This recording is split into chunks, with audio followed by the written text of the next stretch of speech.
dengan bangga mempersembahkan serial Sandiwara Radio Misteri Mak Rompang. Misteri Mak Rompang. Misteri Mak Rompang.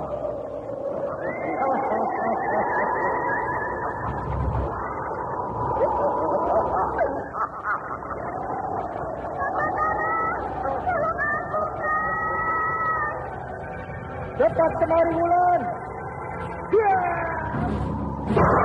Mak Rompang.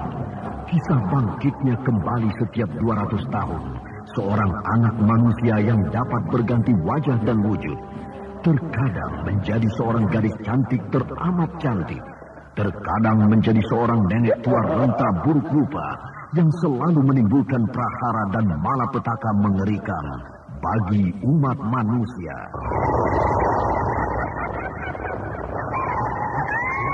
Bahaya, kita dalam bahaya. Sina, cepat tinggalkan tempat ini. Tunggu kamu, aku mau menutup warung dulu. Jangan pikirkan warungmu, pikirkan nyawamu. Menjauh, tuk-tukan sudah menjauh. Aku tinggal berapa panas. Tuk-tukan ada di mana, Wina? Tuk-tukan berada di jalan bagus. Ini cepat. Ini keluar dari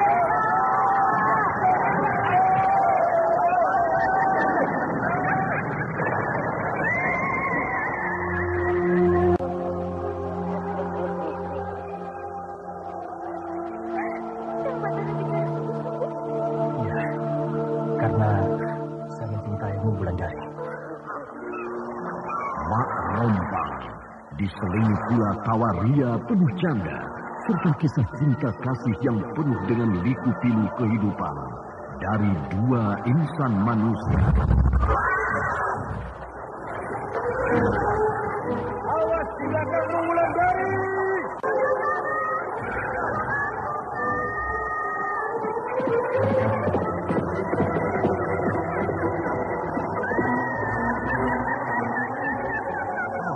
Celaka, Wulandari dibawa lari Mak Rompang. Didukung artis-artis terkenal Ferry Fadli, Ivone Rose, Hana Sambayo, dan sederet bintang-bintang terkenal lainnya. Dengar, Aning, suara lonceng siluman itu terdengar di kejauhan, Aning. Lebih baik aku mati di gerbang lonceng itu daripada aku menerima penghinaan seperti ini. Yang mana yang harus aku tolong? Aning atau bayinya ini? Ikutilah episode ke-6, Lonceng di Tengah Malam. Lonceng di Tengah Malam. Lonceng di Tengah Malam. Naskah buah karya Asmadi Syafar.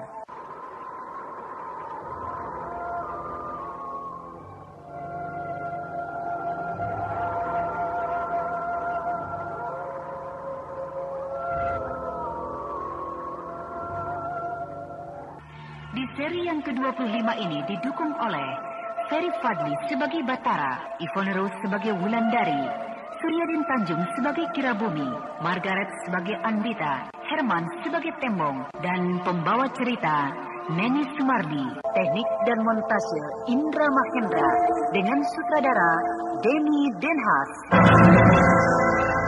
Anda sekarang masih mendengarkan Sandiwara Radio di channel Memori 80. Tembong di rumahnya, sehingga bagi Tembong pun demikian pula. Tembong merasa di Tegal Sarilah tempat hatinya bisa terobati, karena Gandini telah lari ke pelukan orang lain. Tembong merasa desa Tegal Sarilah desa yang cocok bagi dirinya. Dia merasa segala-galanya yang belum dia jumpai di Lubuk Pentilin, dia temui di Tegal Sari. Sementara di tempat lain, Batara dan Wulandari masih bergulat di dalam istana aneh yang mereka masuki secara gaib. Kalau aku belok ke kiri jalan di dalam taman ini, bagaimana, Dayang? Jangan, Yang Mulia. Jangan tempuh jalan yang berbelok ke kiri itu. Kenapa jangan? Itu adalah jalan keburukan. Nanti Yang Mulia akan bertemu dengan hal-hal yang buruk di sana. Tapi kalau Yang Mulia menempuh jalan yang berbelok ke kanan ini, maka Yang Mulia akan menemui kebaikan. Aneh. Dua jalan yang berbeda. Ke kiri adalah tempat keburukan, ke kanan adalah tempat kebaikan.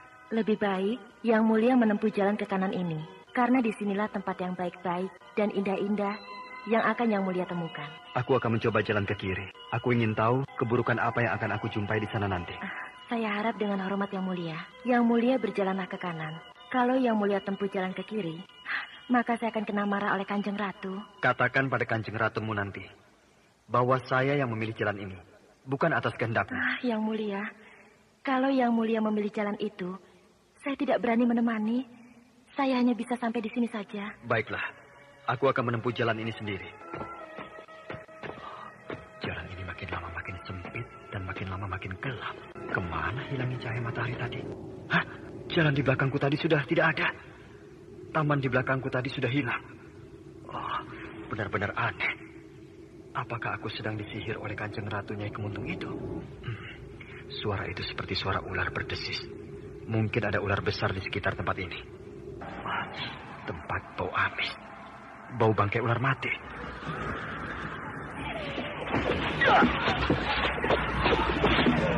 Oh, kembali aku diserang seperti pertama kali aku masuk ke lingkungan istana ini. Tapi aku tidak melihat siapapun yang menyerang diriku.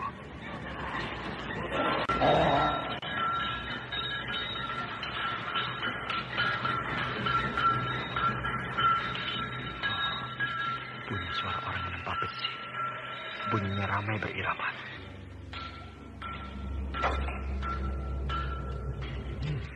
Ada sebuah penjara. Banyak orang-orang yang dirantai di sana. Sedangkan kerja mereka menempa besi membuat pilar-pilar istana. Kasihan orang-orang itu.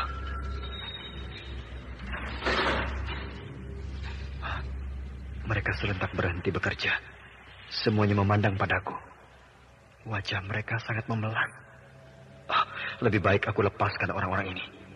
Tapi aku harus hati-hati. Kalau ada penjaga yang melihatku, maka aku pasti dihukum oleh mereka. Tolong kami! Keluarkan kami! Diam semua, diam. Diam, nanti tunggu. Semuanya akan aku lepaskan. Cepat, lepaskan kami! Tolong kami! Tunggu. Aku harus membuka pintu besi ini dulu. Tunggu.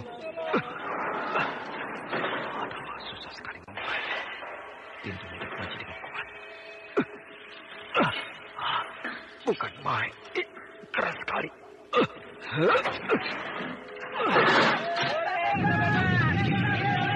Ayo jalan.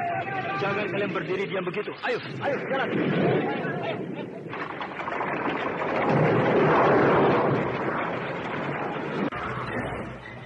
Mereka bergelimpangan.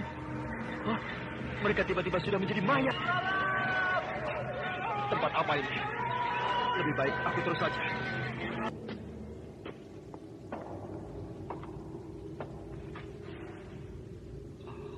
Tempat apa lagi ini?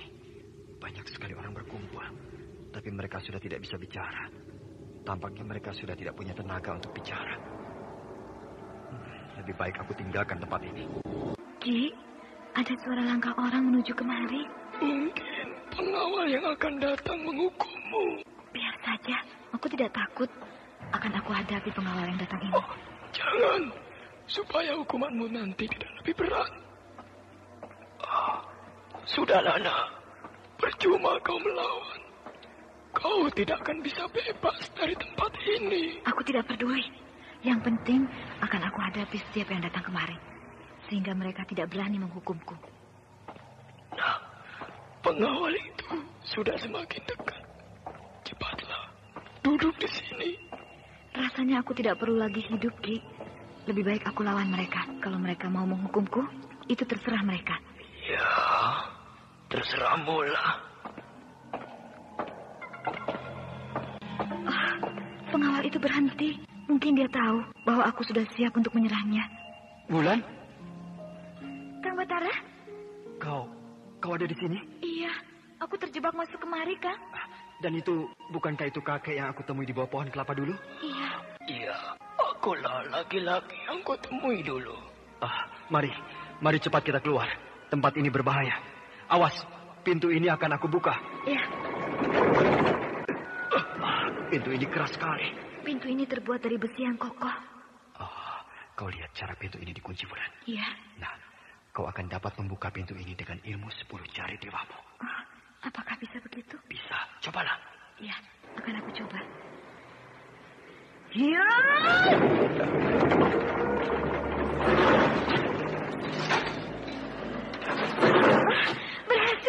Iya, tapi lihat tanganmu. Hah? Darah?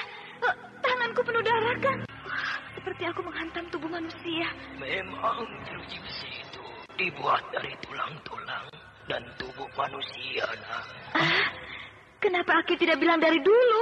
Karena aku pikir kau tidak akan bisa membukanya. Mari kita keluar. Kita tidak boleh buang-buang waktu. Ya, ayo Ki, kita lari. Kalian sajalah. Kenapa begitu? Aku percuma pergi dari tempat ini. Karena di dunia ramai pun aku sudah tidak diterima. Kenapa begitu?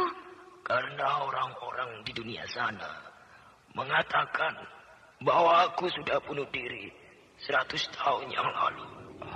Biarkan saja Aki itu, Bulan. Dia sudah meninggal 100 tahun yang lalu. Ayo cepat, sebelum para pengawal kerajaan ini menemukan kita. Iya, jalan ini buntu. Ayo kemari. Ya.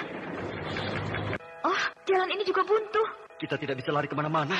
Apa yang harus kita lakukan, Kang? Tenang, kita tidak boleh gugup. Aku tidak gugup, bahkan aku bersedia mati bersama Kang Batara.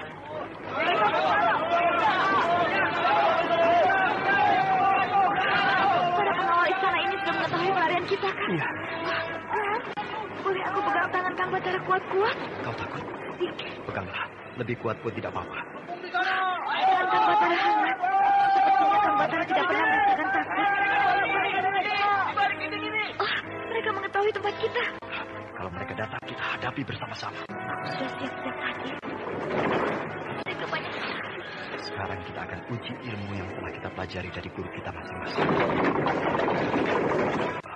Ilmu siluman tidak bisa dilawan dengan ilmu yang serupa.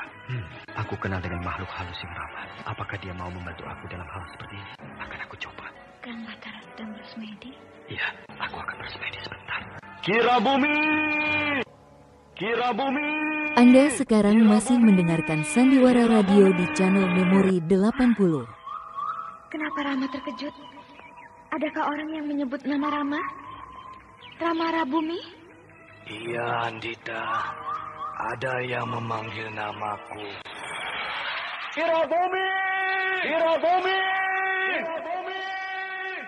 Nah, aku mendengarnya lagi. Bersemedilah Rama, sehingga Rama tahu siapa yang memanggil Rama. Iya, aku harus bersemedi. Ayahandaku mulai memasuki alam lain dalam semedinya. Oh, kau rupanya Batara. Ada apa kau panggil aku? Maaf Kirabumi, aku sedang dalam kesulitan. Apa yang bisa aku bantu, Batara? Aku terkepung di dalam istana Nyai Kemuntung. Bagaimana cara aku lolos dari kepungan ini? Karena ini bukan alamku, tapi alam gaib seperti alammu, Kirabumi. Itu hanya persoalan mudah, Batara. Bahkan sangat mudah. Aku harap Kirabumi mau memberitahu kemudahan itu padaku. Di bawah penjara tempat gadis di sampingmu itu tadi ditawan. Ada lubang yang menuju ke bawah. Masuklah ke sana. Bila kau menemui burung gagak, bunuhlah burung itu dengan tusuk kondemu. Maka semua akan lain jadinya. Terima kasih Kirabumi. Aku telah berutang nyawa padamu.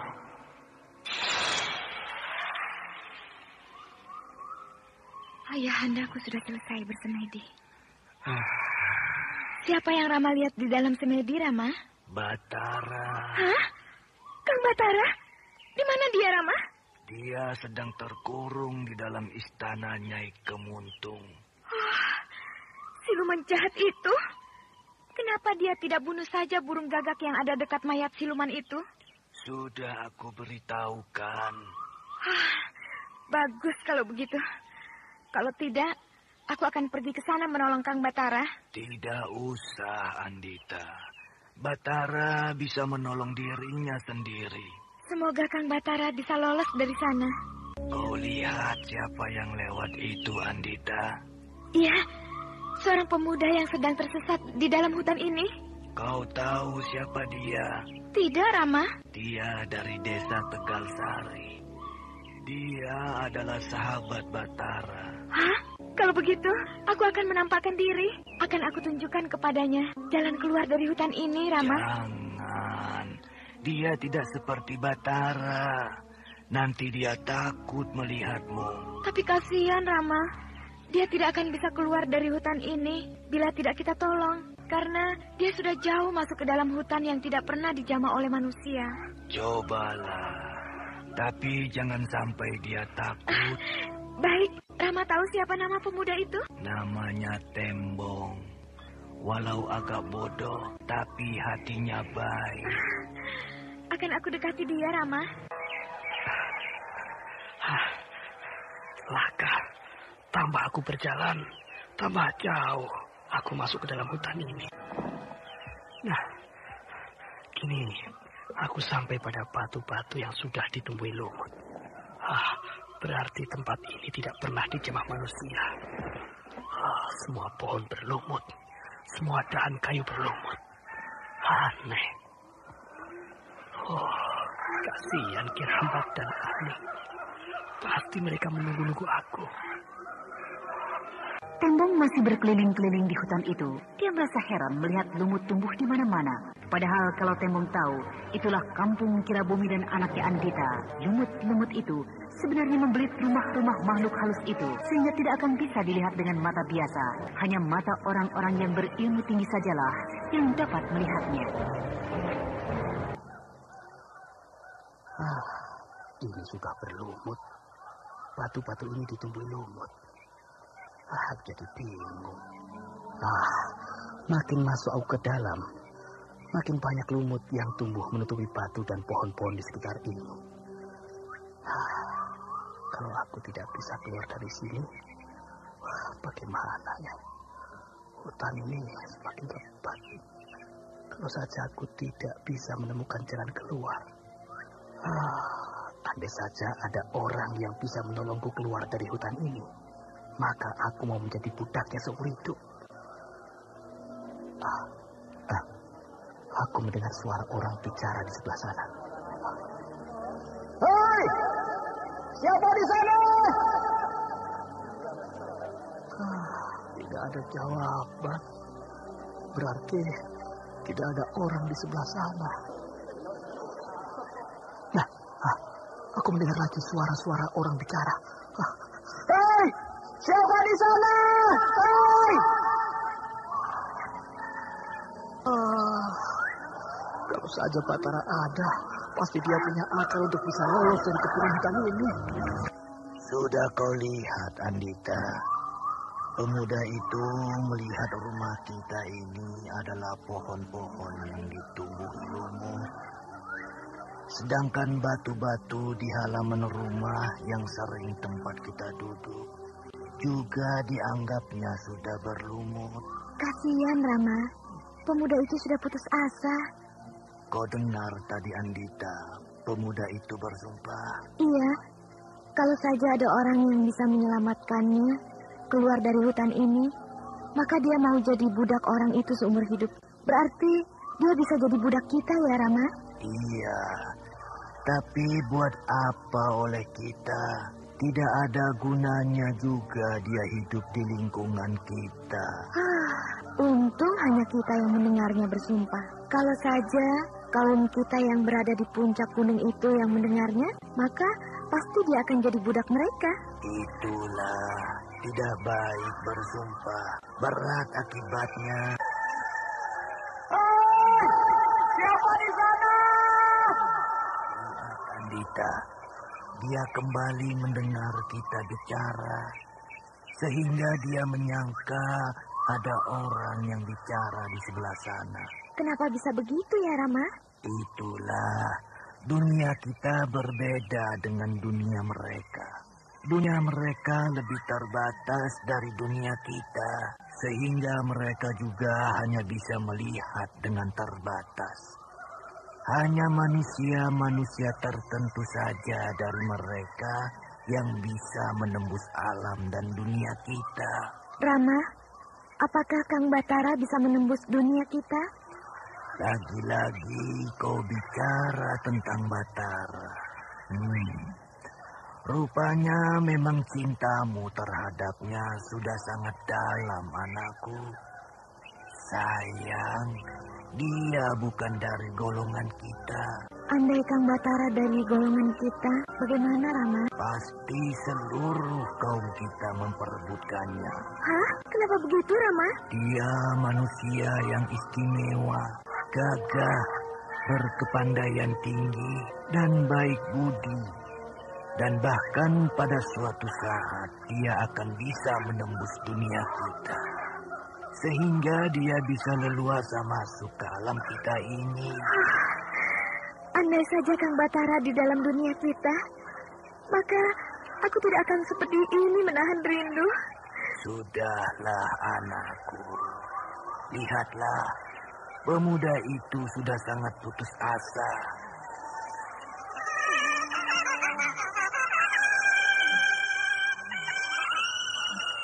Batara! Tolong aku, Batara! Tolong aku! Dia berteriak lagi. Teriakannya seperti teriakan putus asa. Iya, betul Rama. Dia adalah kawan Kang Batara.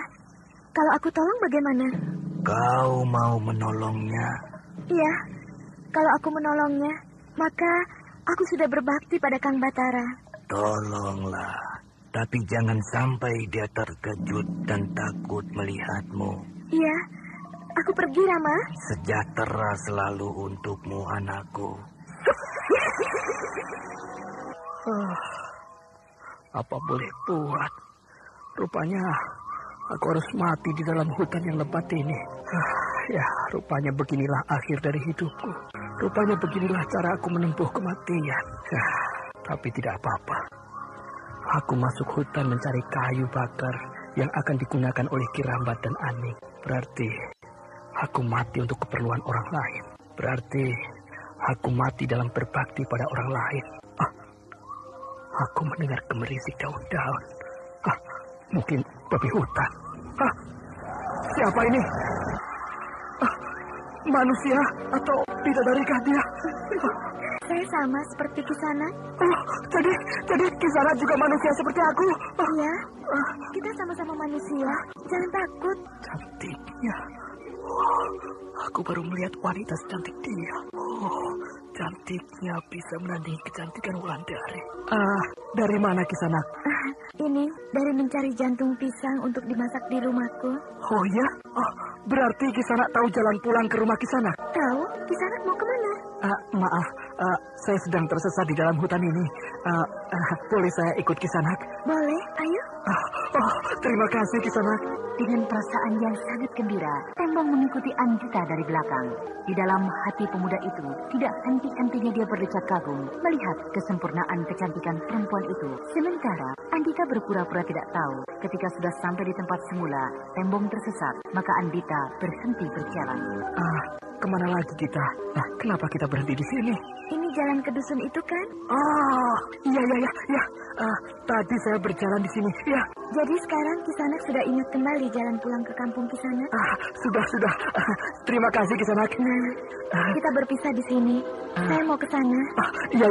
Wah, sekali lagi terima kasih. Perempuan cantik kembali masuk ke dalam hutan. Kemana dia? Dia hilang tiba-tiba. Tempat dia berjalan tadi sudah menjadi hutan lebat kembali. Aku diselamatkan oleh bangsa peri atau bidadari ya. Tidak usah aku pikirkan lagi. Perikah dia atau bidadari? Ya, aku harus cepat-cepat pulang ke rumah Kirambat sebelum aku tersesat lagi. Kirambat! Siapa yang memanggil-manggil aku, Ani? Entah apa. Aku! Kang Tembong. Kasihan dia. Kirambat! Buka pintu, buka pintu! Tunggu, Kang. Kang Tembong, kenapa sampai malam, Kang? Aku tersesat di dalam hutan, Ani. Hutan yang mana? Hutan yang di dekat gunung itu.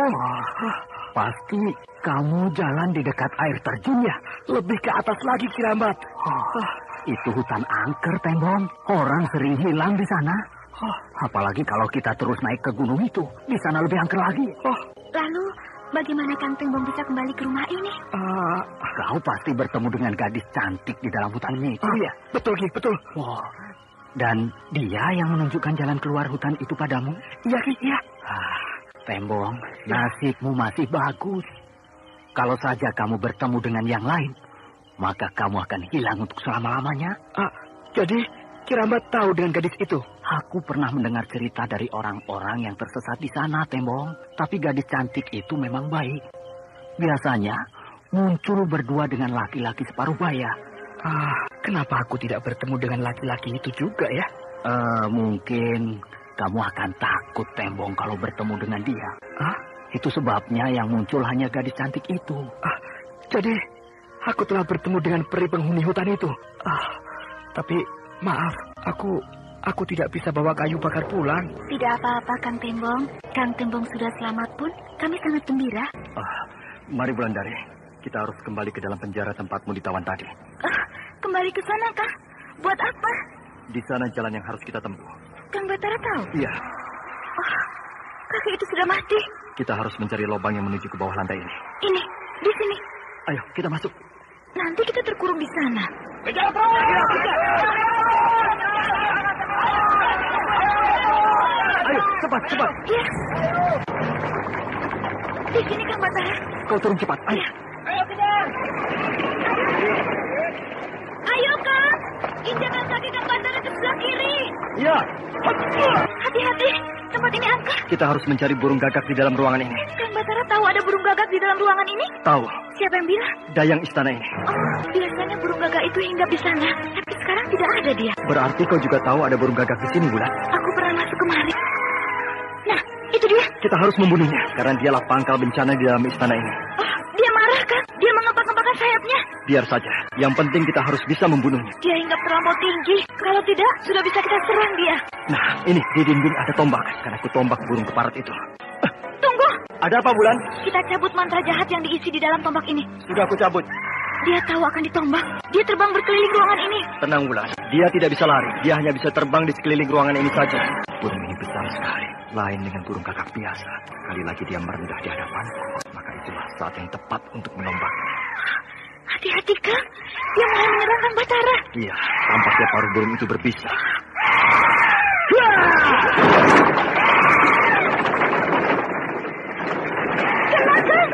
Awas, Wulan! Dia akan menyambarmu!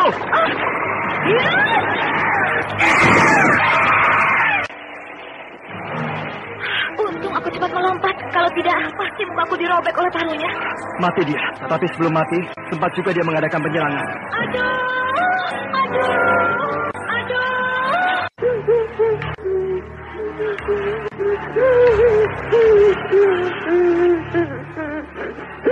Gelombang, pasang, dan runtuhnya istana Nyai Kemuntung masih berlangsung. Sementara Batara dan Wulandari sedang berlindung sambil memegang kedua mayat yang mereka temukan di bawah tanah itu.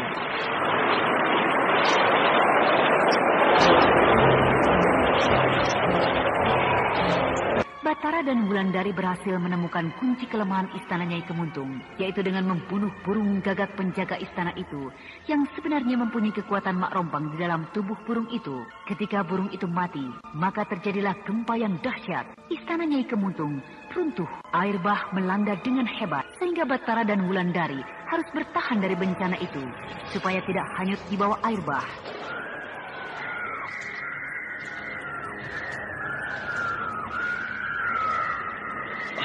Dengar, Wulan, jeritan perempuan.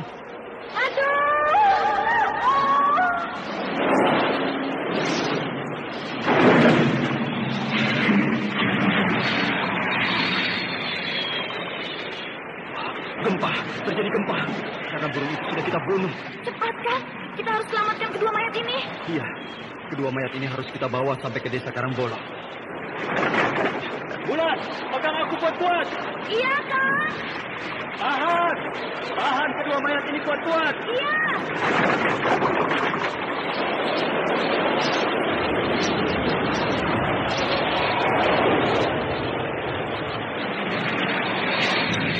Anda sekarang masih mendengarkan Sandiwara Radio di channel Memori 80.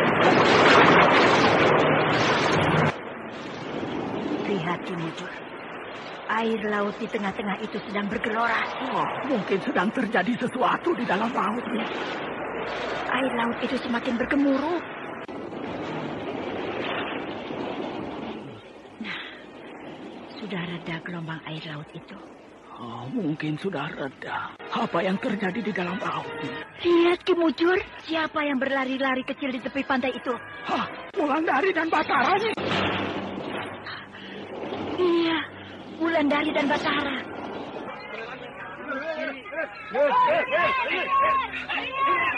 Nyi Guru dan Nyi Guru, kedua mayat ini harus kita semayamkan sebagaimana layaknya orang-orang yang meninggal. Oh, mayat-mayat ini sepertinya masih baru meninggal. Tapi kami tidak ada yang kenal. Mayat siapa ini? Mereka sudah meninggal 200 tahun yang lalu. Mayat perempuan inilah yang bernama Nyai Kemuntung. Bahaya, berbahaya ini. Bahaya itu sudah lewat Kisanak semua. Jangan takut, jangan takut. Tapi... Sila menceritakan Kinata, apa yang kami alami selama ini di dalam istana Nyai Kemuntung. Selamat pagi, Den. Hendak membelikan apa? Mari, aku pilihkan, Den. Ayo. Biar aku yang memilih sendiri. Bagaimana kalau aku yang memilihkan untukmu? Kalau Kang Wangsa yang memilihkannya, aku suka. Yang bagaimana yang kau suka? Aku ingin kain cinde yang biasa digunakan para putri bangsawan di kota raja ini. Kalau yang ini, bagaimana? Itu terlalu jarang tenunnya. Kalau yang ini? Kain ini bagus, Den. Tenunnya rapat. Sudahlah, Kang. Kita ke kedai lain saja. Di sini kainnya tidak bagus. Tapi kau telah membuka kain-kain ini semua. Apa tidak ada yang menarik satupun? Tidak apa-apa, Den. Biar saja dibuka. Agar Den Ayu leluasa memilih. Ayo, Kang, kita pergi. Kita pergi kemana lagi, Den? Itu. Ke kedai di seberang alun-alun. Baik, Den. Nah, berhenti di sini, Kimpur. Mari kali ini kita turun.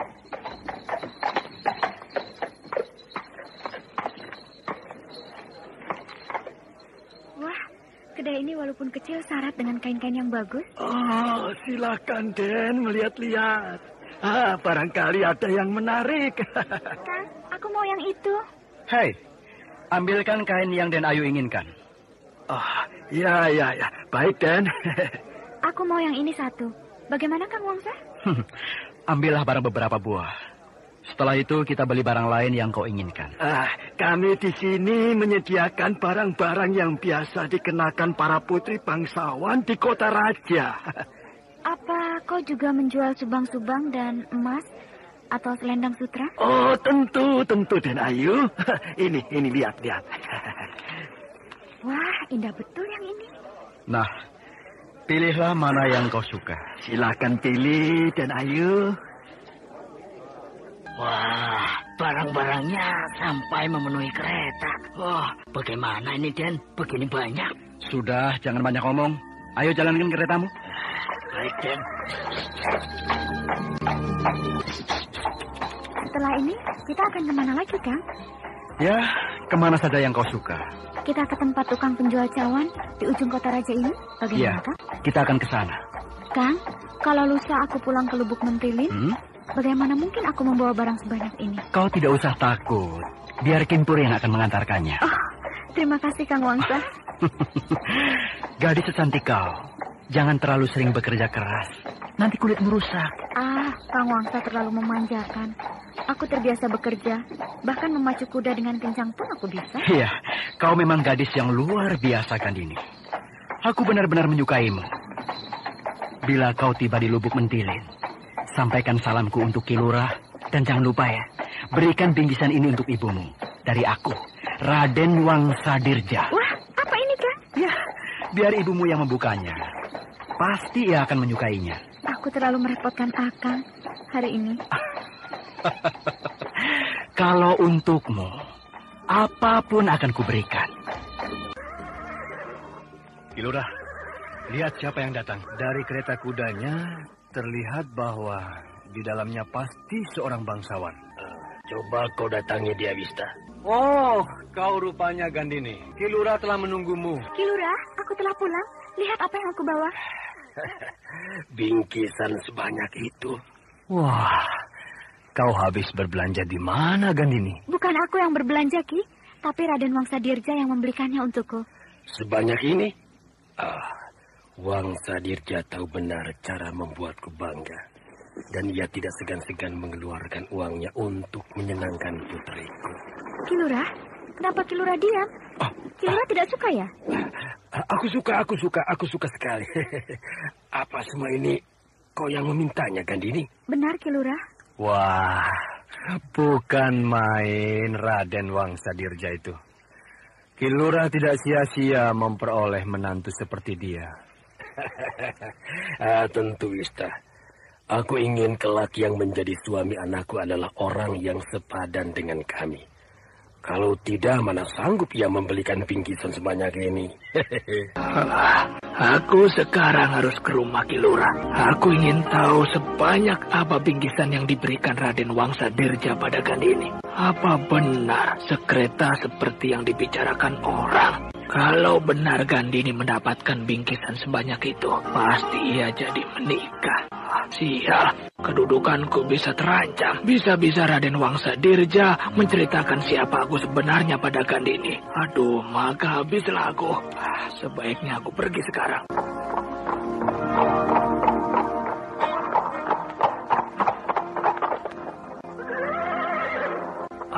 Ki Rekso dan Gandini sedang berbicara di ruang depan. Wah, dia melihat ke arahku. Aku harus segera turun. Selamat malam, Ki Lurah. Ada Gandini? Oh, Ki Sabrang kaukah itu? Benar, Ki. Aku Ki Sabrang. Ada apa datang malam-malam kemari? Ki Lurah ingin istirahat? Tidak, saya hanya ingin memastikan apakah kau pulang dengan selamat dan barang-barang bawaanmu itu aman. Ya, sudah. Masuk lagi, Sabrang. Iya, terima kasih, Ki Lurah. Setiap kali aku melihat wajah Ki Sabrang, aku merasa muak. Laki-laki ini tahu benar cara mendekati Ki Lurah. Ki Lurah, aku permisi ke dalam. Aduh, saya jadi tidak enak hati, Ki Lurah. Mungkin Gandini tidak suka dengan kedatangan saya kemari. Biarkan saja dia, Ki Sabrang. Ada yang ingin kau sampaikan, Ki Sabrang? Maaf, Ki Lurah. Ketika saya mendengar Gandini pulang dengan membawa bingkisan sebanyak itu, saya khawatir kalau ia dirampok di tengah jalan. Dan sekarang, ya, syukurlah ia telah sampai di sini dengan aman. Dari mana Ki Sabrang tahu bahwa anakku pulang hari ini? Anu Ki Lurah. Anu apa? Orang-orang saya kan ada di mana-mana. Iya. Ya, saya dapat berita dari mereka kalau Gandini pulang membawa barang sebanyak itu. Dia rupanya curiga padaku. Orang-orang suruhanmu? Untuk apa kau sebar mereka ke segala tempat? Ki Lurah seperti tidak tahu saja. Walaupun perang telah selesai, musuh itu tetap ada di mana-mana, Ki. Ya, aku hanya berjaga-jaga saja. Aku menyuruh orang-orangku mengikuti kereta Gandini, agar bila terjadi sesuatu di jalan, dapat segera diselamatkan. Siasatmu hebat juga, Ki Sabrang. Aku tidak mengira kau yang sibuk dengan tugas-tugas yang aku berikan masih sempat menjamin keselamatan putriku. Tapi maaf, Ki Sabrang, atas perlakuan putriku tadi. Tidak apa-apa, Ki Lurah. Itu memang sudah tugasku. Maaf, Ki, kalau saya boleh bertanya. Ya? Kapan kira-kira pernikahan Raden Wangsadirja dengan putri Ki Lurah dilangsungkan? Tidak lama lagi, Ki Sabrang. Kalau boleh, saya ikut serta membantu sebisa saya. Oh iya, tentu, Ki Sabrang. Mengapa tidak? Semua orang di Lubuk Mentilin ini boleh membantu kalau mereka mau. Terima kasih, Ki Lurah. Saya akan membantu sekuat tenaga saya. Kenapa harus kita kubur seperti biasa, Ki Muncur? Bukankah mayat ini adalah mayat Nyai Kemuntung? Memang, tapi Nyai Kemuntung itu tidak salah, Nata. Ia hanya dipakai tubuh kasarnya oleh iblis yang ganas. Iblis perempuan yang bernama Mak Rompang. Nah, kini kita urus kembali mayat kedua orang ini. Ayo, karena mereka sudah lepas dari siksaan Mak Rompang selama 200 tahun lebih. Oh, begitu, Ki. Ayo. Mari kita kubur kedua mayat ini dengan baik. Ayo. Ayo. Jadi begitu ceritanya Ki Guru. Bagaimana saya sampai ke sana? Bagaimana Nyi Sapi? Tanpa diduga-duga aku memenangkan pertandingan ini. Karena muridku telah lebih dulu masuk ke istana Nyai Kemuntung tanpa harus diberitahu oleh siapapun juga. Sebenarnya dalam hal ini tidak ada yang kalah dan yang menang, Ki Guru. Karena saya pun bisa mati kalau tidak ada Wulandari yang memberi petunjuk tentang lubang di bawah penjara itu.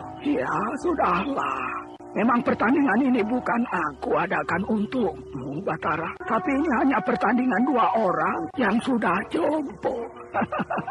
Batara, Wulandari, Nyi Sepi, dan Ki Mujur masih berada di rumah nelayan itu. Mereka masih berbincang-bincang sampai malam. Sementara hari terus berinsut pagi. Sementara di Lubuk Mentilin, Kandini sedang sibuk mematut-matut barang-barang yang dibelikan oleh calon suaminya.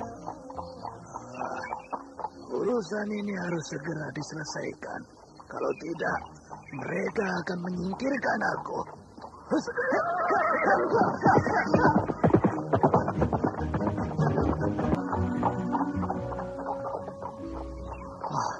Kalau aku berhasil menjadi lurah di Lubuk Mentilin, kelak sawah-sawah itu, kebun, dan segalanya menjadi milikku. Aku hampir sampai. Dari sini terlihat gerbang kota raja. Hei, Impur, kemari. Ya, Ki. Ada apa, Ki? Antarkan aku menemui majikanmu. Katakan, aku Ki Sabrang ingin menemuinya. Baik, Ki. Mari berjalan ke sebelah sini. Mari, Ki. Saya tambatkan kudanya. Di mana majikanmu? Itu, Ki. Di sebelah sana. Sedang bersama ayam kesayangannya, Ki. Permisi. Selamat pagi, Denwangsa. Oh, Ki Sabrang. Masuklah. Iya. Terima kasih, Den. Wah, ayamnya bagus sekali, Den. Ini pasti ayam mahal ya? Iya. Ayam ini selalu menang bertarung. Ada keperluan apa Ki Sabrang datang kemari? Tidak apa-apa, Den. Tidak ada apa-apa. Aku hanya ingin menanyakan bila perkawinan antara Denwangsa dengan Putri Ki Rekso. Tidak lama lagi. Memangnya ada apa? Sebaiknya Raden Wangsa Dirja berpikir dua kali untuk menikahi Putri Ki Rekso itu. Aku sudah melamarnya. Dan aku sangat mencintai Gandimu. Rasanya tidak perlu berpikir lama lagi untuk melangsungkan pernikahan kami. Iya, tetapi cobalah Raden Wangsa pikir-pikir kembali. Saya ini adalah orang Lubuk Mentilin. Saya tahu betul siapa Gandini sebenarnya. Karena Raden Wangsa Dirja adalah junjungan saya. Ya, sudah sepatutnya lah saya mencegah segala sesuatu yang dapat merugikan diri Raden Wangsa Dirja. Maaf, Raden, kalau saya berbicara terlalu lancang. Kimpur. Kemari kau. Bawa ayam ini ke halaman. Iya, baiknya, permisi, Den. Aku tidak mengerti apa yang kau maksudkan. Ya, aku tahu kalian berdua adalah orang Lubuk Mentilin. Namun sepengetahuanku, Gandini adalah seorang perwira yang tangguh dari Lubuk Mentilin. Anak seorang lurah, bangsawan, dan yang terpenting Ki Sabrang harus ingat. Dia seorang gadis yang cantik dan aku sangat jatuh hati padanya. Iya, saya tahu itu. Sialan, susah sekali dipengaruhi, tapi akan ku coba lagi sampai berhasil. Coba kau katakan yang lain lagi mengenai Gandini. Ya, walaupun Gandini seorang gadis yang cantik, tapi hatinya tidak sebaik parasnya. Kadangkala ia suka menyakiti orang lain. Iya, memang benar. Aku teringat bagaimana Gandini memukul Aning sampai jatuh. Lalu ayahnya bagaimana? Wah, mereka itu setali 3 uang. Ayah dan anaknya sama-sama kasarnya, sama-sama serakah dengan uang. Banyak orang di Lubuk Mentilin dipaksa olehnya untuk bekerja keras, tetapi upahnya kecil. Apa benar begitu, Ki? Sayang. Aku tidak pernah mengetahui hal itu. Apa ada yang lain lagi, Ki? Oh, banyak, Den. Kalau Raden Wangsa Dirja masih berkenan mendengarnya lagi. Akhirnya si bodoh ini bisa aku berdaya. Dan kata orang, Ki Lurah memiliki ilmu penggetar. Ilmu penggetar? Ilmu macam apa lagi? Ilmu yang dapat menggetarkan hati orang. Jadi orang dibuatnya tidak berdaya dan akan tunduk pada setiap kata-katanya, Den. Hebat sekali dia. Dari mana ia memperoleh ilmu semacam itu? Wah, saya sendiri tidak tahu, Den. Menarik sekali ceritamu, Ki Sabrang. Lalu mengapa kau baru sekarang menceritakannya? Saya tidak mau mengganggu Raden Wangsa Dirja dengan cerita-cerita yang tidak berguna seperti ini. Tapi bagiku ini berguna. Lalu bagaimana tentang Gandini? Kalau dia lain lagi, Den Wangsa. Gandini itu seperti macan betina yang siap menerkam mangsanya. Lihat saja. Dari semua perempuan di Lubuk Mentilin, hanya dia yang mau ikut berperang. Ia paling hebat menaklukkan hati setiap laki-laki. Benar tidak, Den? Iya, seperti aku ini. Walaupun dia agak kasar, tapi aku tetap menyukainya. Kelak dia menjadi istri Den Wangsa. Pasti di rumah ini ia yang akan berkuasa. Mana mungkin ia berani berbuat seperti itu? Mungkin sekarang belum, tetapi hati Den Wangsa sendiri telah dikuasainya. Benar kan, Den? Benar kan? Ya, kau benar. Memang sebaiknya aku berpikir 2 kali untuk menikahinya. Kalau tidak, apa yang dikatakan Ki Sabrang benar-benar terjadi. Apa Ki Sabrang tahu juga bagaimana mereka menerima pemberianku? Wah. Bukan tahu lagi, Den. Semua orang di Lubuk Mentilin pun tahu satu persatu isi bingkisan itu. Bahkan mereka mengatakan semua bingkisan itu adalah pemberian ayah Den Wangsa sendiri. Mengapa bisa demikian? Memang sebaiknya aku harus mempercayai kata-kata Ki Sabrang. Hanya itu saja, Den Wangsa, yang saya ingin sampaikan. Sekarang, saya mohon diri. Kalau Raden Wangsa Dirja masih ingin meminta berita apa saja yang terjadi di Lubuk Mentilin, saya bersedia datang kembali kemari. Ya, mungkin lain waktu. Aku akan suruh si Kimpur untuk memanggilnya. Baiklah, permisi, Den.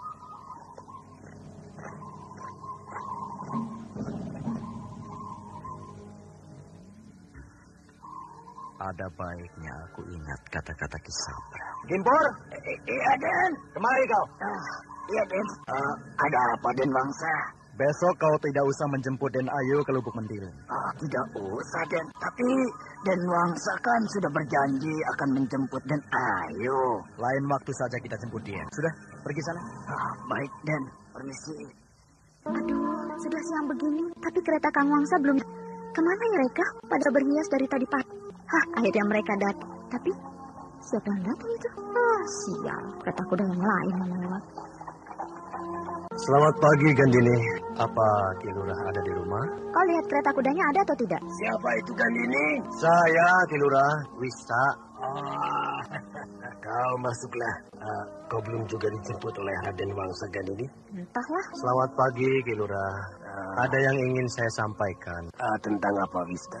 Ada penduduk desa kita yang melihat petugas kerajaan menuju kemari. Ada urusan apa mereka kemari? Mungkin urusan pernikahan Den Wangsa dan Gandini. Ya, mungkin juga. Sebaiknya kita bersiap-siap untuk menyambut kedatangannya. Baik, Ki Lurah. Wah, mereka masih di ujung jalan sana, Ki Lurah. Sebentar lagi pasti kemari. Ya, kita tunggu saja mereka.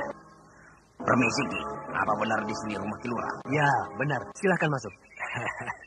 Saya adalah Lurah Lubuk Mentilin. Ada keperluan apa Kisana datang kemari? Ingin menemui saya atau Gandini? Maaf Ki Lurah, saya ingin bertemu dengan Ki Lurah sendiri. Kami membawa pesan dari kerajaan untuk Ki Lurah Lubuk Mentilin. Oh, dengan senang hati saya berkenan menerima pesan dari kerajaan. Kerajaan meminta upeti yang harus dibayarkan oleh Lubuk Mentilin karena sudah berapa lama Ki Lurah belum membayar upeti pada kerajaan. Wah.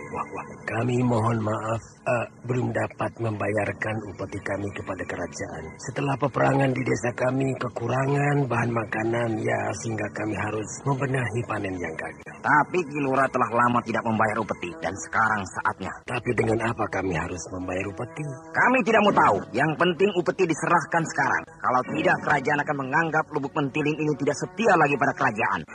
Bisa. Ya. Berapa banyak persediaan lada kita di Lumbung? Apa cukup untuk membayar upeti?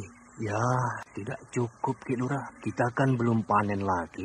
Dari mana bisa membayar upeti? Kira-kira ada berapa pedati lada yang tersisa? 1, 2, ya kira-kira ada 3 pedati lagi lada di Lumbung. Bagaimana Ki Lurah? Sanggup membayar upeti? Kalau kami bayar separuhnya dulu bagaimana? Nanti 2 purnama lagi akan kami kirimkan sisanya ke kerajaan. Wah, bagaimana? Kami harus mengatakan pada kerajaan. Bisa-bisa kami dituduh mengambil upeti. Kami tidak berani Ki Lurah. Maaf Kisanak. Kami belum bisa membayarnya sekarang karena panen kami gagal terus selama Anda beberapa sekarang masih mendengarkan Sandiwara Radio di channel Memori 80. Karena kami juga tahu bahwa kerajaan sangat membutuhkannya.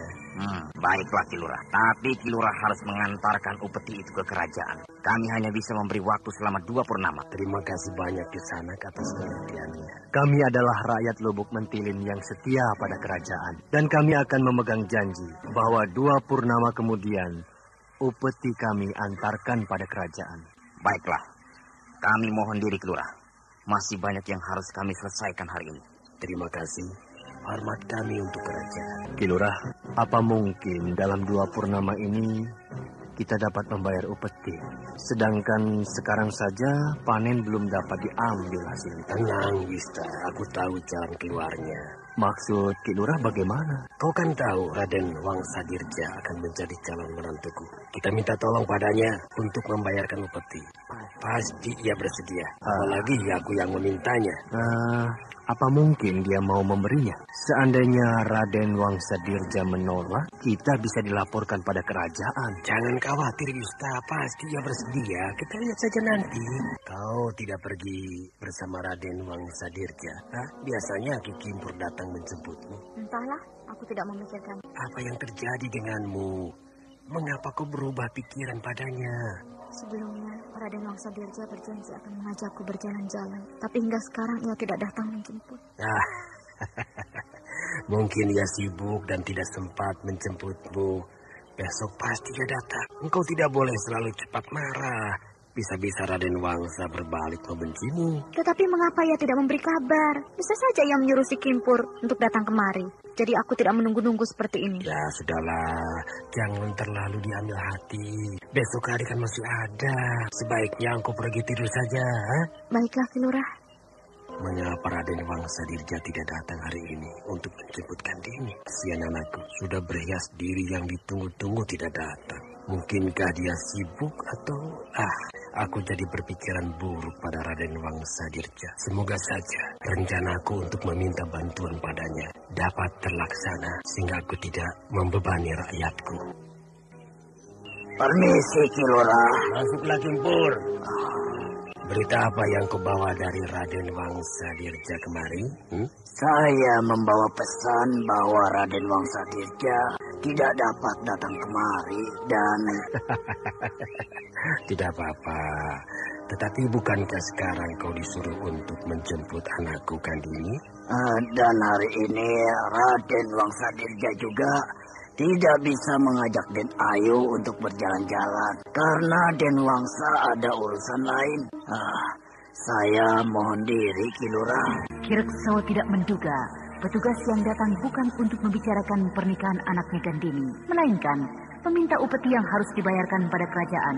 Karena telah beberapa purnama ini panen selalu gagal, maka Kirekso belum sanggup membayarkan upetinya. Tetapi ia mempunyai rencana lain, yaitu meminta bantuan pada Raden Wangsadirja yang diyakininya akan bersedia memberi bantuan. Hari sudah larut, Kinata. Aku dan cucuku ini ingin mohon diri. Terima kasih Ki Mujur. Besok pagi mampirlah kemari. Kita teruskan bincang-bincang kita ini. Mungkin besok pagi aku sudah berada di tempat yang lain. Di tempat lain? Iya. Jadi Ki Mujur akan meninggalkan desa ini malam hari begini? Ya, apa salahnya? bukankah Nyai Kemuntung sudah tidak ada lagi? Iya Ki Mujur. Siluman itu sudah tidak ada lagi. Ki Mujur pulang malam ini. Iya, Nyi Sepi. Sudah lama betul aku tidak melihat-lihat dan membersihkan tempat tinggalku. Batara mana? Dia sudah lebih dulu aku suruh pergi. Kenapa begitu?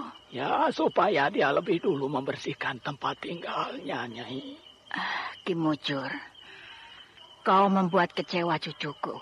Hari masih panjang. Hidup mereka juga masih panjang. Kesempatan mereka masih banyak untuk bisa bertemu di tempat yang lain. Nah, selamat malam, Nyi. Selamat malam. Ki Mujur itu sudah tidak tampak. Memang dia sudah tidak ada di desa ini. Oh, kenapa begitu, Nyi Sepi? Jalannya sangat cepat. Mungkin dia sudah sampai di kaki Gunung Raya. Rupanya kami mendapat tamu-tamu yang sangat tinggi ilmunya, Nyi. Sama seperti Nyi Sepi. Tidak juga. Ilmu-ilmu ini hanya karena tekun mempelajarinya. Saya kagum, Nyi. Kagum pada Di Wulan.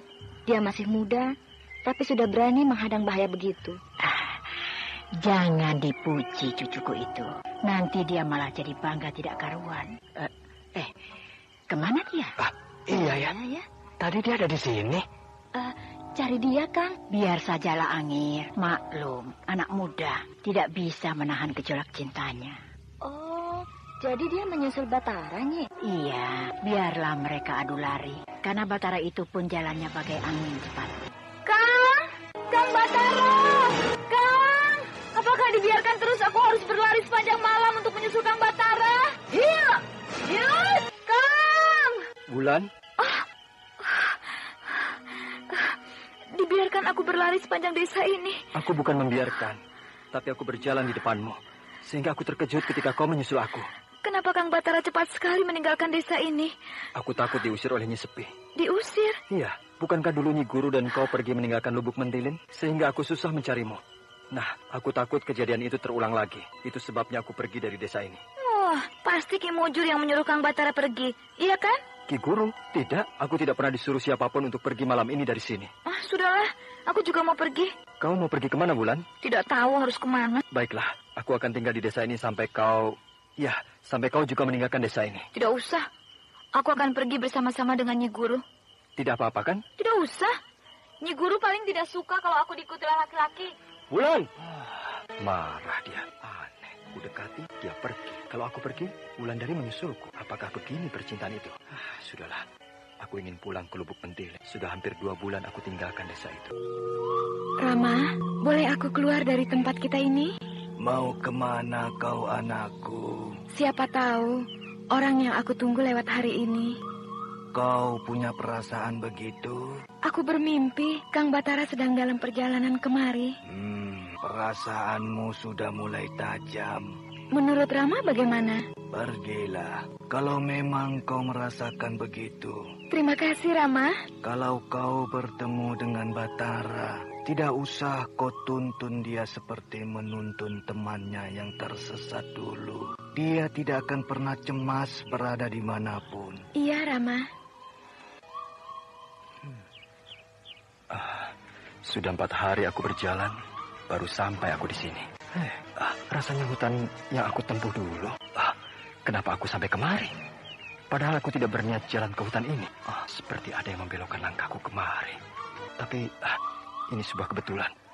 Aku harus menemui Kira Bumi untuk mengucapkan terima kasih. Aku mengantuk betul. Lebih baik aku tidur dulu. Setelah segar, baru aku temui Kira Bumi. Siapa perempuan yang tersenyum padaku itu? Rasanya aku pernah melihat perempuan ini. Tapi di mana ya? Yang mulia. Kanjeng Ratu? Aku. Kanjeng Ratu berada di sini? Di tengah-tengah hutan ini? Kenapa? Tidak boleh?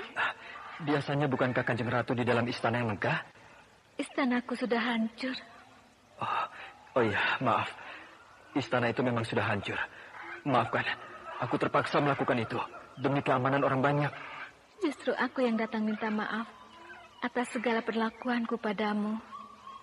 Selama yang mulia berada di dalam istanaku. Kenapa jadi begini? Memang begini yang saya kehendaki, Yang Mulia. Bahkan sejak beberapa hari yang lalu, saya mencari Yang Mulia. Baru sekaranglah Yang Mulia bisa saya jumpai di sini. Jadi penting betul untuk bisa bertemu dengan saya, Kanjeng Ratu? Ya, karena saya ingin mengucapkan terima kasih pada Yang Mulia. Karena saya sudah dibebaskan oleh Yang Mulia. Dibebaskan? Ya, saya dibelenggu selama 200 tahun lebih oleh perempuan yang bernama Mak Rompang. Jasad saya dijaga siang dan malam oleh burung gagak silumannya. Sedangkan sukma saya dikendalikan oleh Mak Rompang untuk memerintah kerajaan Karangbolong. Saya sangat gembira. Sekali lagi, saya ucapkan terima kasih yang tidak terhingga karena Yang Mulia telah membebaskan saya dari belenggu yang mengerikan itu. Oh, jadi Kanjeng Ratu bukanlah jahat? Kini saya sudah tentram dan saya mohon jangan panggil saya lagi dengan sebutan Kanjeng Ratu. Saya malu. Saya juga. Jangan panggil saya dengan sebutan Yang Mulia. Saya risih mendengarnya. Panggil saja nama saya Batara. Baiklah Batara. Kalau di suatu saat nanti kita bisa berjumpa lagi, panggil saja nama saya Nyai Kemuntung. Selamat tinggal Batara. Saya ingin istirahat di alam sana. Nyai Kemuntung. Kau rupanya diperbudak oleh Mak Rompang. Mimpi rupanya aku. Mimpi tentang Nyai Kemuntung. Aku baru tahu kisah Nyai Kemuntung yang sebenarnya. Lama juga aku tertidur. Kini saatnya aku masuk ke kampung Kirabumi. Kakang? Kau? Andita, Kakang lupa? Iya. Kau bernama Andita. Apakah aku sudah masuk ke duniamu? Belum. Aku yang masuk dalam dunia Kang Batara. Iya. Aku belum melihat perkampunganmu. Kang Batara rupanya baru saja menempuh perjalanan jauh. Iya, aku baru saja dari desa Karangbolong. Tapi kenapa kau tahu kalau aku baru saja menempuh perjalanan jauh, Andita? Saya menunggu sejak tadi pagi, tapi saya tidak berani apa-apa ketika Kang Batara tertidur pulas. Oh, jadi aku ditunggu dalam tidur tadi? Tidak, aku hanya berdiri di sini saja. Atau apakah kau yang datang dalam mimpiku tadi, Andita? Bukan, yang datang itu adalah Sukma Nyai Kemuntung. Jadi kau tahu tentang wanita yang datang dalam mimpiku tadi? Tahu, aku melihat dia datang dan berdiri di samping Kang Batara. Berdiri di sampingku? Bukankah aku hanya bermimpi? Itu kan perasaan Kang Batara. Sedangkan bagi Nyai Kemuntung, hal itu adalah kejadian sebenarnya. Kenapa bisa begitu? Karena alam Kang Batara dengan alam dia sudah lain. Oh, begitu. Kasihan Nyai Kemuntung itu, 200 tahun lamanya, dia menunggu untuk dibebaskan dari cengkraman wanita jahat. Iya, kasihan wanita itu. Selama 2 abad dia diperbudak oleh kekuatan jahat itu. Apakah Kang Batara tidak berniat mampir di kampungku? Mungkin untuk minum sekedar pelepas haus? Oh iya, aku berniat untuk menemui Kirabumi. Apakah Kirabumi ada di rumah? Rama ada di rumah. Mari, bersemedilah, karena akan aku bawa ke alamku. Iya. Kini, bukalah mata Kang Batara. Desa ini masih seperti dulu, sepi dan bersih. Itu, Rama sudah berdiri di ambang pintu. Kirabumi? Naiklah, pahlawan gagah. Saya jadi malu Kirabumi berkata begitu. Itu kenyataan yang tidak bisa dipungkiri, Batara. Kau telah membebaskan orang yang terbelenggu selama 2 abad lebih. Kalau tidak ada Kirabumi, maka belum tentu saya bisa melakukannya, Ki. Bahkan mungkin saya mati di dalam istana itu. Sudahlah. Jangan saling merendah. Mari, duduklah di dalam gubuk kami ini. Tempat ini terlampau besar untuk dibilang gubuk. Batara duduk bersila, sementara Kirabumi begitu pula. Gadis cantik yang bernama Andita bersiap untuk menghidangkan minum dan penganan untuk orang yang sangat dirindukannya itu. Rindu yang tak mungkin ada habis-habisnya. Sementara itu Wulandari tampak kecewa dengan perginya Batara dari desa Karangbolong. Mari, silakan minum, Batara. Dan silakan dicoba hidangan ini. Terima kasih, Kirabumi. Saya merasa menjadi tamu terhormat dihidangkan minuman dan makanan seperti ini. Kau memang tamu terhormat bagi kami. Semua makanan dan minuman ini sudah disediakan oleh Andita jauh-jauh hari untukmu. Oh, begitu. Ibu Andita kemana? Apakah boleh saya berkenalan sekalian? Sayang, Batara. Ibu Andita sudah tidak ada di kampung ini. Dia sudah pindah ke kampung lain. Karena dia sudah membuat kesalahan yang tidak bisa dimaafkan. Maaf, saya tidak tahu. Tidak apa-apa. Aku selalu bicara sejujurnya pada orang yang aku percayai. Jadi Kirabumi ini percaya padaku. Dan kau hati-hatilah kalau pergi ke kampung Ibu Andita, Batara. Karena di sana kau tidak akan pernah selamat. Penduduknya licik dan menakutkan. Begitu? Iya, begitu. Bukan dunia manusia saja ada hal seperti itu. Di antara kami pun terjadi hal-hal seperti itu. Ya, itu sudah kehendak alam. Kalau kau mau istirahat, Andita sudah menyediakan tempat untukmu. Tapi maaf Kirabumi, saya tidak berniat untuk beristirahat di sini. Istirahatlah di sini. Kalau kau meneruskan perjalananmu, maka bahaya besar sedang menghadangmu. Bahaya? Iya, begitu yang aku rasakan. Walau aku belum tahu bahaya apa yang akan menghadangmu itu. Aneh. Apakah bisa aku percaya keterangan ini? Kau boleh percaya, juga boleh tidak. Tapi jangan menyesal kalau bahaya itu menghadangmu. Apa yang dikatakan Rama biasanya pasti terjadi, Kang Batara. Jadi sebaiknya dituruti saja. Baiklah. Saya akan istirahat di rumah ini, asal tidak mengganggu Kirabumi dan Andita. Tidak akan terganggu. Kami tidak akan terganggu, Batara. Sudah 1 minggu ini aku tidak bertemu dengan manusia. Sudah 1 minggu aku tidak bertemu dengan makanan yang baik. Untung aku masih bisa makan dari ikan-ikan laut yang aku tangkap. Kalau aku tetap bertahan di sini, aku pasti akan mati kelaparan. Tapi aku tidak mengerti. Kenapa aku sampai bisa terdampar di pantai yang tidak berpenghuni ini?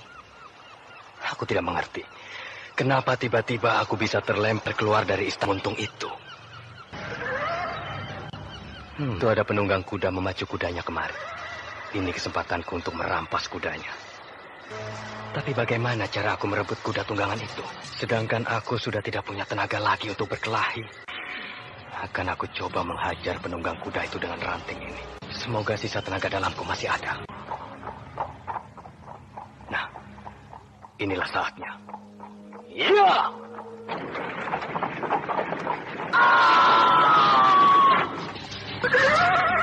Jatuh dia. Kini saatnya aku naik ke atas punggung kuda itu.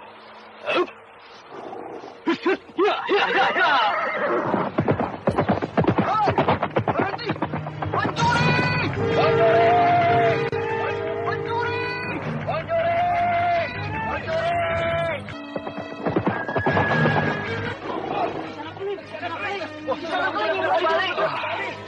Tolong turunkan aku dari punggung kuda ini.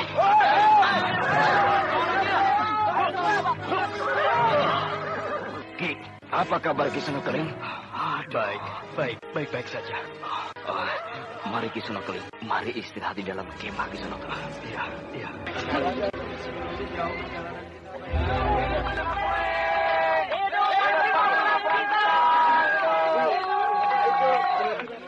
Mari duduk di sini Ki Sonokeling. Iya.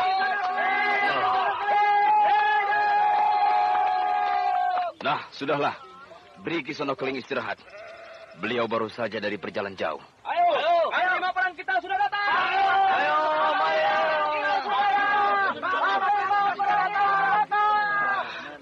Mereka gembira melihat Ki Sonokeling datang. 5 perang kita sudah datang. Ki Sonokeling, kita terpaksa mundur sampai ke Sungai Batanghari ini karena mereka telah menyerbu kita secara besar-besaran, Ki. Oh, bagus. Apakah banyak dari pihak kita yang gugur? Tidak, Ki. Tapi kalau saya mengadakan perlawanan, pasti pihak kita akan hancur, Ki. Rupanya kau sayang anak buahmu, sehingga kau tidak berani mengorbankan mereka. Bukan begitu, Ki Sonokeling. Selama Ki Sonokeling tinggalkan, mereka kehilangan semangat untuk berperang, Ki. Mana Ki Sabrang? Mati dia. Oh, kenapa dia mati? karena dia yang menghancurkan kita. Dia ternyata mata-mata kerajaan Dharmasraya. Betul begitu? Betul, Ki Sonokling. Dia berpura-pura mendekati kita. Tapi seluk-beluk dan kekuatan kita dia bocorkan pada musuh. Bajingan. Kenapa tidak kau gantung saja dia? Sudah, Ki Sonokling. Pelaksanaan hukuman gantung itu hampir berlangsung. Tiba-tiba saja seluruh perkemahan kita diserang oleh ribuan burung gagak. Sehingga seluruh prajurit menjadi kocar-kacir. Tapi entah bagaimana, Ki. Tiba-tiba tubuh Ki Sabrang sudah hangus terbakar. Kata kawan-kawan yang lain, salah satu dari prajurit kita yang membakarnya. Bagus. Bajingan seperti itu memang harus digantung atau dibakar. Bagaimana bantuan pasukan dari kerajaan Karangbolong Ki Sonokling? Itu yang aku sedihkan. Ketika aku berada di dalam istana Nyai Kemuntung itu, tiba-tiba saja aku terlempar keluar. Terlempar? Ya, istana itu bergoyang, lalu runtuh.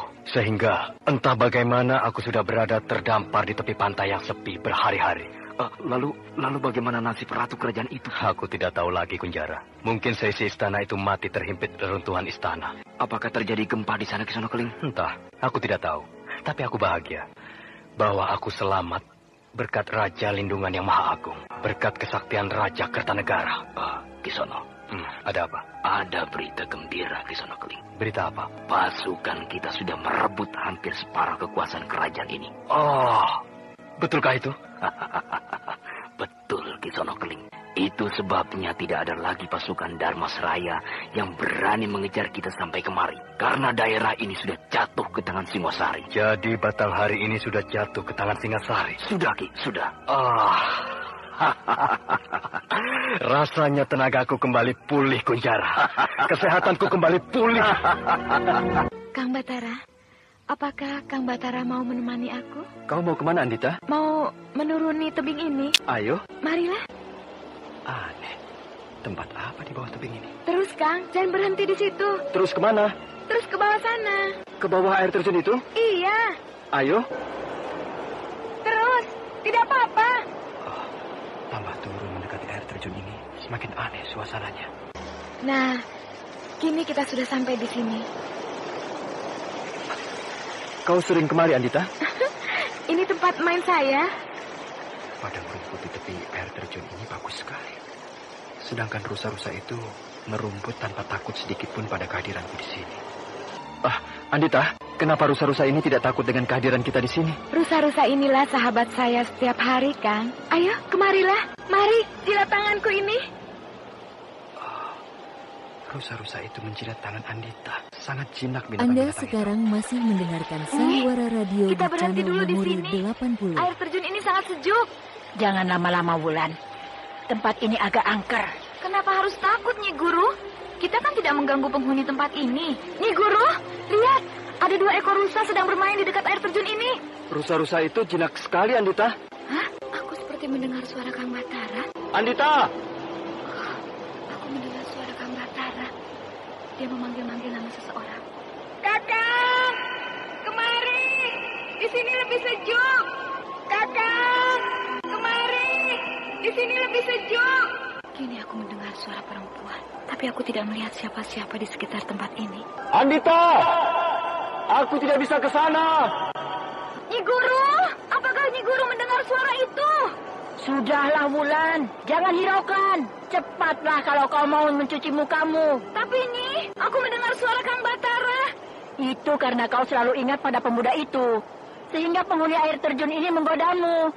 Tapi suara itu persis suara Kang Batara. Sudahlah, cepatlah kita pergi. Tunggu, Nyi Guru.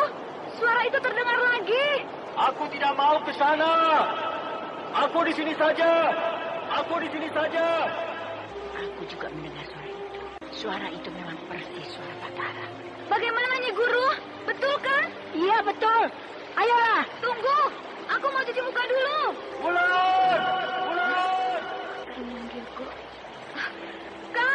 Kang Batara! Wulan, apa yang kau lakukan? Kang Batara memanggil nama aku, Nyi Guru.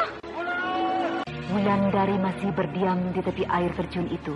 Sedangkan Nyi Sepi tampak gelisah. Wulandari masih mencari-cari asal suara yang memanggil namanya. Walau sebenarnya memang Batara yang memanggilnya, hanya karena dunia mereka sedang berlainan, maka Wulandari tidak bisa melihat Batara. Nah, saudara pendengar, bagaimanakah kelanjutan kisah ini? Ikutilah lanjutan kisah ini dalam episode ke-7 di radio kesayangan Anda. Sampai jumpa.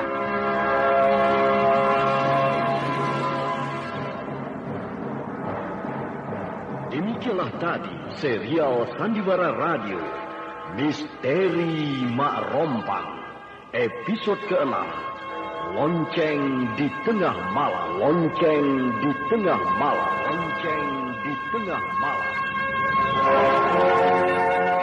Dipersembahkan oleh Denhas Adia Suara, bekerja sama dengan PT Sinar Effendi Murni, produsen tablet obat kuat Aladina, obat terlambat bulan Mempas Kapsul, tablet obat kuat dan pegal limu Buterema, dan jamu godok Cap Gorilla. Terima kasih atas perhatian Anda. Sampai jumpa.